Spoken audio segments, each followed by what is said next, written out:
The problem with people is they hear LSU and they start shaking in their boots.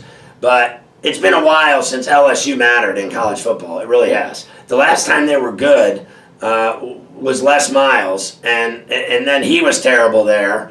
And then they finally got rid of him, and then they brought in this guy, Ed Orgeron, who everyone's so fascinated with because he sounds like me. But that doesn't make you a great coach. USC, they let him run the Trojans for a little while, and then they went over his head and picked someone else, right? So then he went to LSU, and they did the same thing to him. They entered him, and he coached him for a while, and then they gave him the job, right? And now, once he got his ass beat in Starkville, believe me the rumblings start. They start talking about, down there, just so you know, and I'm on there, let's be clear, you know it as well as I do. You lose a football game down there, they want you fired. I mean, one game is all it takes, and they start talking about you getting fired. Now, everybody was so gung-ho on Ed Orgeron, right? He's the greatest coach ever because he's got this rough voice like me, as I said earlier. But that don't cut it with me.